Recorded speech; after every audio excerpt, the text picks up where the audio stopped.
Okay, mayong mudto na usab kanatong tanan, Luzon, Visayas, Mindanao. Mayong mudto Philippines, mayong mudto world, mayong mudto universe.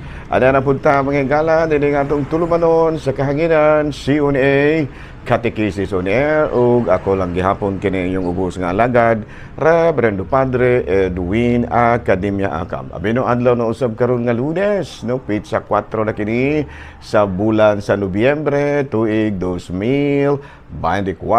No, kamusta na mga higala, no? Nahinay-hinay nagpamauli ang atong mga kaigsuunan nga ni pahigayon sa ilahang long vacation, no? November 1, 2, 3, and 4. Ayan, no? Nahala, no? Kumusta na? Balik na ta sa ito. Naandan pero kaming mga pare, mga higala, dili man may mamalik sa mong naandan kay kuan man may mag-recollection man may karon, nami karon sa masaplod, no? Naghinay-hinay na pud mig dailos paingon sa ako na pa ko Dumaguete, of course karon akong mga alas 2 mo larga paingon sa kining masaplo dawin kay magpahigayon na mi sa amo ang recollection karong adlaw. Gikan karong adlaw paingon sa pizza karong Biyernes pizza 4 mahuman mi sa mudto ingon niya, ano. Hala, no, may mudto na kanatong tanan, naghinaot kita nga na kitang tanan sa Kapiskay panglawas. Ako naginaingon, ayaw mo katingala ha, ug walay pare ron sa inyong parokya kay ni amiron tanan diri sa dawin sa masaplod kay mag-recollection mi. Hala, yampo ha. Yampo ang among pag-recollection kasugod karong adlaw hangtod na kini bula hangtod na kini sa pizza 4. Nahala, no, may mudto na kanatong tanan, sa ako nang ginaingon, good luck, no, mga kaigsunan ako mga pare. Abi no, ara na ta mahigala sa atong Saint of the Day. Abi no, Saint of the Day nato, mao si Saint Charles Borromeo. Oh, kabalo pa mo, kinsa ni si Saint Charles Borromeo mahigala? No, kuani siya, kanang taga-Italy ni siya, no? Niya ordained priest and soon bishop, no? He initiated reforms in the church and took an active participation in the final part of the Council of Trent. Oh, gilingig po ni siya, no? Although most of his income, iyahang gihatag ang iyahang mga income, allotted most of his income to charity and forbade himself of luxury. He become kining gitawag na to he become poor himself and administered to the sick and the dying, and during the plague also the cause of his death. Died at the age of 46. Bata pa kaay namatay din si Saint Charles Borromeo mo na si San Carlos, kana bitaw San Carlos bitaw mga higala nga kanang San Carlos City, muna siyang San Carlosa, si Saint Charles Borromeo, no niya. 46 years old pa na siya namatay, pero obispo na siya. O niya, matod pa, ang iyahag yung apostolado, maog yung kini mga dying and the sick. O tungod lagi ni ini, natakdan po rin taong kini si San Carlos, o namatay sa pangidaron nga 46 anyos. So karong adlaw, ang fiesta sa San Carlos, no? Saint Charles Borromeo. Bueno, ari kita mga higala sa kining CBCP News, Balitang Simbahan, no, ang kining Our Lady of Binakayan, no, Our Lady of Fatima sa Binakayan Leyte, no, Binakayan Cavite, dahil Binakayan Cavite, na ilang na karon mahigala nga usa ka national shrine, no, Our Lady of Fatima sa Binakayan Cavite, nahimo na karon nga matud pa national shrine, no. Muna nga ubay gyud mahigala ang mga nagdebuto sa Our Lady of Fatima, no, diha sa Binakayan Parish, Leyte, Cavite. Ayan, no. Unya padayon ang Diocese of Dumaguete karon nga mga kaparian sa Diocese of Dumaguete pagpahigayon sa amo nga annual retreat, no, karong sugod karong adlaw hangtod na kini sa Biyernes niining bulana sa Nobyembre. Nahala, no, may mudto na kanatong tanan ug nang kinaot kita nga ana kamong tanan sa Kapiskay sa Panlawas. Hala, no, ari kita manghigala sa ato ang catechism. Catechism na ta manghigala, no. Ari gihapon kita sa kuan. Ari gihapon kita sa kining atong katikisem niya kagahapon. Ang atong topic gahapon mahigala kuan man to, the mysteries of Jesus' hidden life. Karon ang ato na pong hisgot-hisgutan, the mysteries of Jesus' public life na po, no? Ang public life ni Kristo. Katong ang kinabuhi ni Kristo nga namatikdan, no? Nga open or bukas sa katawhan, no? Na matikdan o nasaksihan gyud sa katawhan. Nagsugod sa diha nga gibunyagan siya ni San Juan magbubunyag, no? Ato ka nang mabasa sa Lucas kapitulo 3 versikulo 23. No? Si San Juan Bautista nagtudlo og paghinulsol aron mapasaylo ang sala, no? Ato ka nang mabasa sa Lucas 3 kapitulo 3. Tungod ini daghan kaayo ang mga makasasala nga nagpabunyag, kobrador sa buhis, mga sundalo, mga pariseo, mga saduceo, mga prostitute, no? Mga babae nga nagbaligya sa ilang tungog, ug daghan pang uban, no? Munay nahitabo manghigala. Unya at munay nanuol kang Jesus aron magpabunyag, no? Muna nga si Jesus nabunyagan uban sa mga makasasala.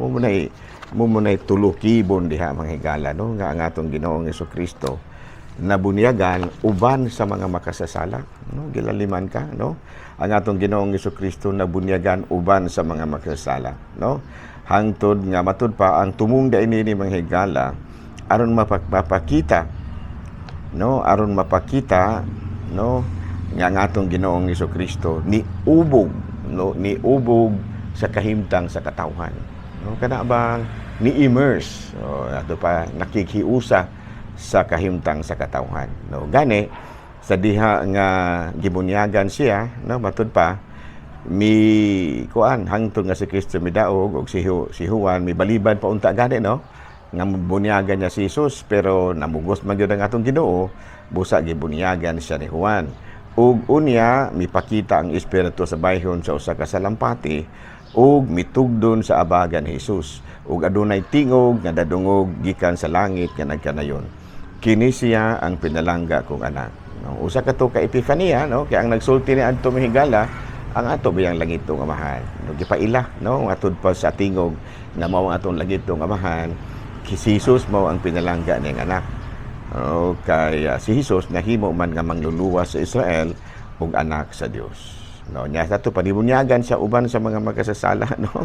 Ilaliman ka ng mga sundalo, mga kobrador sa buhis, mga nagbaligya sa dungog, mga kawatan. Pagkadungog nila kang San Juan Bautista nga nagtudlo kabahin sa paghinulsol o niya magpabunyag, ay nagpabunyag po ang mga makasasala niya. Si Kristo mismo sa iyahang pagka-Diyos, nagpabunyag uban sa mga makasasala. Kadto pa ni immerse, no? Gidawat ni Kristo nga magpakatao siya uban sa mga makasasala aron niya matud pa makasabot yun ang mga makasasala sa iyang pagtulunan, no? Unya, ang tingog, ang bunyag ni Jesus o sa kapagpakita nga gidawat niya ang tahas nga mamahimong suffering servant, no? God's suffering servant, no? Unya, sa sinugdan, sulugoon siya sa Dios nga andam pagpasakit, no?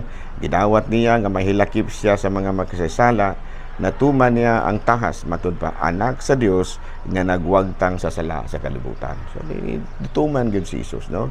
Gipasiunhan na niya daan ang mahitabo kaniya, gipasiunhan na niyang daan ang mamahimo niyang duguon nga kamatayon uban sa mga magsasala. May anhe siya aron matuman ang tahas sa mga matarong, gipailalom niya ang iyang kaugalingon sa kaubuton sa amahan alang sa kapasayloan sa sala. Ang tingog sa amahan mao'y tubag sa pagdawat sa anak sa iyang tahas, pagpabunyag sa iyang dakong kahimuot sa anak, no? Pagpadayag sa iyang dakong kahimuot sa anak. O sa dihang siya gibunyagan ang atong Ginoong Jesucristo, naabli ang langit, no? Naabli ang langit nga nasira tungod sa sala ni Adan, no? Kaysa diha di ay mga higala nga nakasala kini si Adan, nasirado ang langit. Apan sa diha nga nagpabunyag ang atong Ginoong Jesucristo, naabri ang langit. Ug ang tubig nahimong balaan sa dihang miubog si Jesus pinaagis, nga sa dihang miubog si Hesus niini ug ang maukad to ang sinugdan sa bagong kalibutan. Matud ginatawag natong new generation. Pinaagi sa bunyag, sakramentanhon nga nahiusa kita kang Kristo. Kinsa diha sa iyang bunyag nahilakip usab niini ang iyang kamatayon ug pagkabanhaw. No, sa ato pa sa dihang gibunyagan ding atong Ginoong Kristo, nalakip na sa package, no, nga mamatay pud siya ug mabanhaw, no, na miubog sa tubig sa pagpaubos aron mukawas usab siya ug nga aron mukawas usab uban kaniya ug muubog kita sa tubig sa pagpaubos aron mukawas usab kita sa tubig uban kang Kristo, Espiritu, aron mamahimo kitang pinalanggang anak sa Dios ug maglakaw sa bag-ong kinabuhi. So bana, no, ang kinabuhi nga public life sa atong Ginoong Jesucristo nahulagway gyud sa dihang nagpabunyag siya ug nagsugod kini sa dihang gibunyagan siya hangtod nga nagtubo siya, hangtod nga gilansang sa krus, nabanhaw ug namatay ug nabanhaw. Sa ato pa ang maong kinatawag natong public life ni Kristo, masabtan gyud nato, no?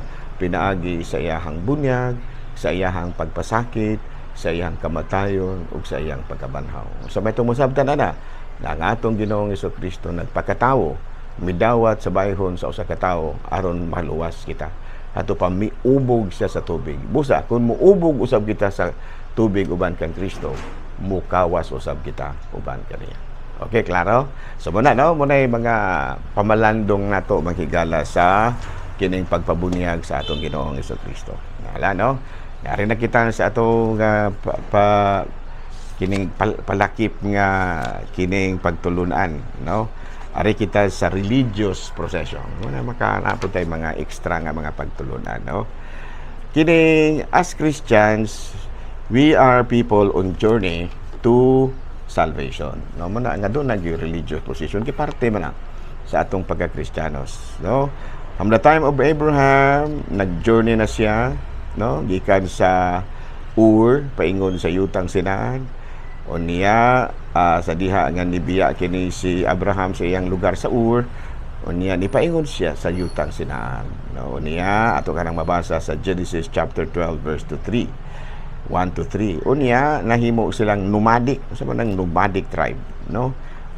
Grupo nga kanunay nagpanaw, no? Always on a journey to Canaan. Then you must keep covenant, no? Circumcision. We follow the tradition. The book of Exodus, ang kinibitong kun atong tanawon sa libro sa Exodus, labi na gayud panahon nga naa na ang arka sa kasabutan, kanunay gyud nila kini nga gi-procession, no? Panahon sa Exodus kapitulo 25 versikulo 17 sa 22, makita nato, mabasa nato si Haring David nga nagpanaw, no? Ang mga Katoliko usab gitawag usab kita nga mga tawo nga magpapanaw, no? Muna nga sa atong tradisyon do na gyud kita religious procession. Kamo man nagtimaan nga kita katawhan nga nagpanaw paingon sa gingharian sa Lam. So ganito yung meaning anang religious procession na gipakita nato atong gipuy-an nga kita mga katawhan nga nagpanaw. Introduce ang nagtudlo gid nato niini mao gyud mismo ang mga misyonero nga mga katsila. Okay? So good luck ha. Ani meron diri ni ami karon diri sa kining masaplo dawin kay medyo nag-recollection. So yampo ninyo ha. Hulat-hulat ra mo din ha. No, akong mga sakop akong naging nadaan to nga kung panalitag doon ay mga patay, ako lang una nga gitahasan ang akong mga lay ministers nga sila mo bindita. And then pag abot ako, pamisahan na lang nato. Saon man yun nga kuan man ni must maninamo nga buhaton kanang mag-recollection gud mi. Okay? Daghang salamat ug mayong mudto Pilipinas.